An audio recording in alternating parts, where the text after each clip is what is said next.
So regarding focus, right? So let's just pretend for a second that you're operating your camera over here and you're setting up your lens. Every single time you aim your camera at something, you need to focus based on the distance it is from you. And you're going to need to look inside the camera and determine that distance. So let's say that I wanted to focus from, right, I'm trying to point from my camera to maybe like one of the dark pieces of on the chessboard right here. That looks like that's about, I don't know, 18 inches away. So I'm going to need to set up my camera to focus. Whereas if I decide to focus all the way to the globe, that's about, I'd say 4.5 to 5 feet away. So I'm going to need to alter the focusing ring on my lens, which is this first ring right here. Now, unfortunately, if I wanted to focus on something very close to me, like one of these white chess pieces, if I turn my lens, remember this, the red is feet and the white is meters, all the way down, you can see that the limit here is actually a little bit under 1.5 feet. It's about 18 inches away. So the closest I can get to focusing something is probably maybe about, I'd say to those black pieces right there. So unfortunately, I'm not going to be able to focus on something really, really close like these white pieces. There are special adapters you can add on to the lens called like a macro lens that let you change your focus, and different lenses do different things.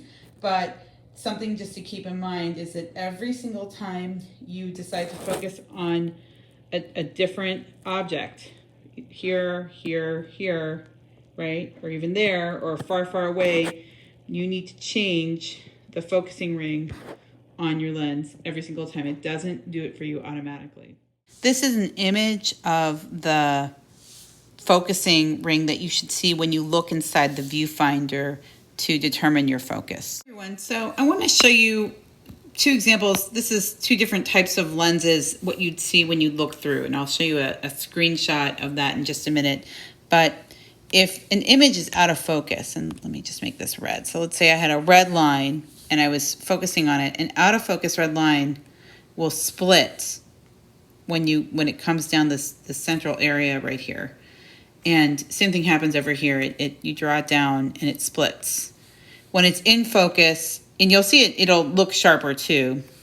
It just goes right through. So in focus is going to look like that, out of focus splits. So here again is an example of, I shot this with my cell phone, the little viewfinder. And when an image is in focus, you can see that the circle goes through and it doesn't split so much. It stays in focus. Here's a really out of focus image as an example to show you.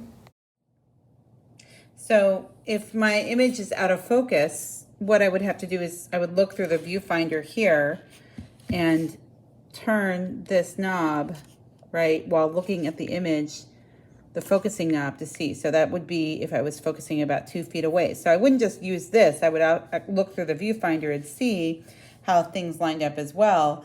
But obviously, if I'm focusing on something that's very far away, I would focus maybe all the way to as far as I can get to infinity, or I can get as close as, again, about 1.5 feet away from my image.